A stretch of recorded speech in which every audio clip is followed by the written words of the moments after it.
So our first alcohol ink card we're going to do is this acorn one. And really any silhouette stamp will work for this. For alcohol inks, we're actually going to use alcohol ink markers because we have a little bit more control over this. So what we're going to do, and I've got a piece of glossy cardstock here. For my first stamping, I've got a piece of plain cardstock here. We'll do a second stamping just to see what we get. And that way the ink isn't going to be wasted. So what I'm going to do is I'm starting with my lightest color. These are Copic markers that I'm using. You could use any alcohol-based marker. It will work just fine.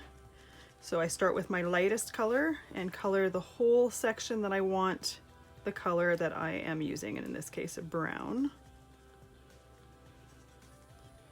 You wouldn't be able to use alcohol inks in a jar with this because you wouldn't have the control, and you'd end up getting a lot of it running in between the stamp, and it's just going to end up making it a pain in the butt to clean up constantly, or to clean up the whole thing.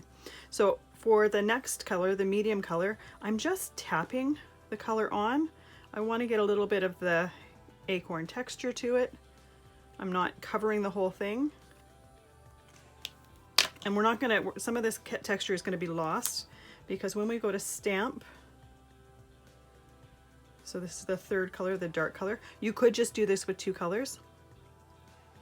I happen to like doing a little bit more than that. I happen to like doing the 3 colors, but if you only had 2, it would work totally fine. So now I'm going to do the greens. I'm going in with the lightest color first.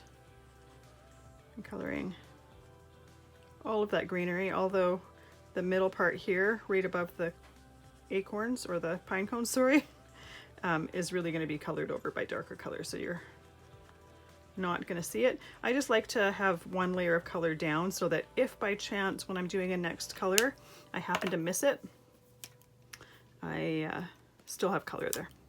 So now I'm starting in the center with the medium color. I'm just flicking my pen out. I want a nice kind of gradual change from the medium color to the dark.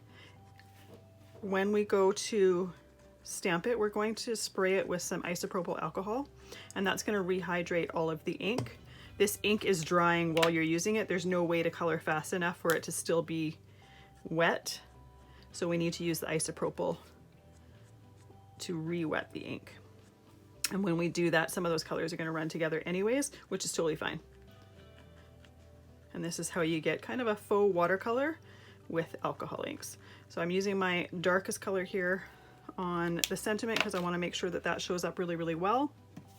I'm going to have my paper here. I'm going to move that over because I don't want to get some overspray from the isopropyl. So I have a spray bottle here with isopropyl. It's 99%. I'm going to spray it probably about 4 times. I'm going to do it 2 times from this side, and then I'm going to flip around and do it 2 times from the other side. And you want a nice even mist. You don't want to use a sprayer, and you're going to stamp it right away. You don't want to use a sprayer that lets out big blobs of spray.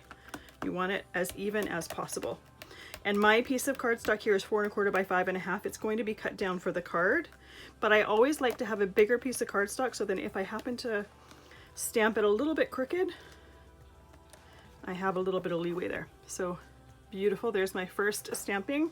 Now I'm going to move this over here. Let's get a second stamping. Most of that ink is gone, but let's just see what we have here. I use cheap or inexpensive, just plain cardstock for this. I don't use my glossy cardstock for this. Just because chances are I'm not going to get a really good stamping with this, but I've been surprised before. So hold it firmly in one area and press down with the other, making sure that the stamp has good contact with your paper. It's not bad. It's not the best, but it's not bad. I'm not sure. I'm going to put it aside. I don't know whether I'm going to use it or not. But it's always interesting to see some of the time, sometimes what you get. I've done it before where I've actually gotten 3 stampings out of it. So sometimes you'll be surprised. So it's worth it. If it ended up being, so this is when I was doing the sample, I ended up getting a few there, but it's worth it just to see if by chance there's enough ink on there. So this is alcohol ink. So you're gonna need to clean it with a permanent ink cleaner. SazOn cleaner will work. I like to use the Ultra Clean. I find that's great for permanent inks. So make sure that that is clean before you put it away. I am going to cut this down to 5 inches by 3 3/4, and I'll see you in the next video and we'll assemble our card.